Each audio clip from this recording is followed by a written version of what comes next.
The loss of one of the sacred rings racked our hearts with grief. Putting aside our sorrow, we renewed our faith in the prophecy that other rings would be found, and see how our faith has been rewarded. Halo! In Halo 2, we've got a much bigger story to tell, and this story takes place in a lot of different places. We're going to send the player on this galactic romp from the ruins of Halo to the Prophet's homeworld, High Charity, to these amazing Forerunner facilities in the atmospheres of planets. The player is going to transition from mission to mission, from one unexpected place to the next. There is no doubt the storm will strike the facility. We start out with a sheet of paper and just try to generate ideas. What are the cool things that could happen on this mission? We'll bang our heads against the whiteboard and we'll call each other assholes, and that's crazy, and we can't do that, before we cobble together some unified plan which is going to work for the entire level. There's all this sort of high-level stuff. When you get into building it, you gotta have good encounters. You gotta have good arcing fiction on a 3 to 5 encounter basis.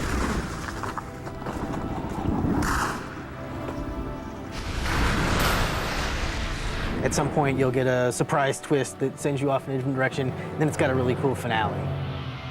Oracle, what is Halo's purpose? It's building an encounter that always keeps people thinking. It's a pretty big challenge. Is there anything actually going on in the room before I get there? Are guys just sort of patrolling? Is there another fight going on? You know, or Flood gonna bust through? There's a lot of tricks you try and employ. We want the player to feel like they're choosing to go in a direction even when we're forcing them to.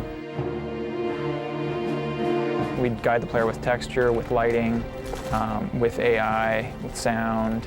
We obviously want to make it so that there are multiple paths through this space.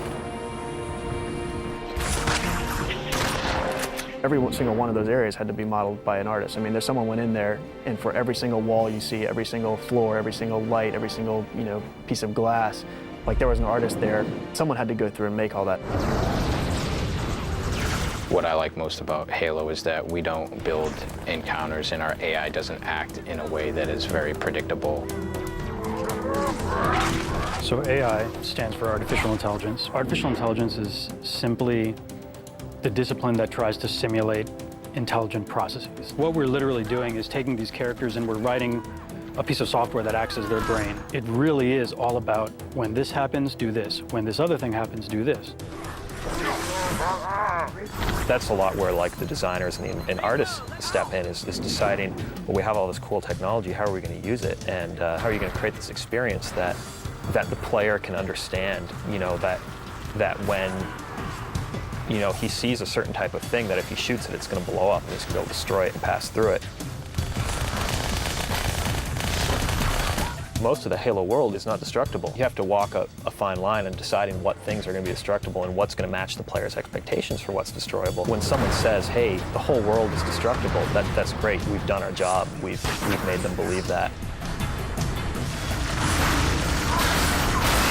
So that kind of thing really excites me, is being able to create a real environment and not take shortcuts and not fake things, and actually just get in there and really try to make it a real place and a real exciting place for people to go.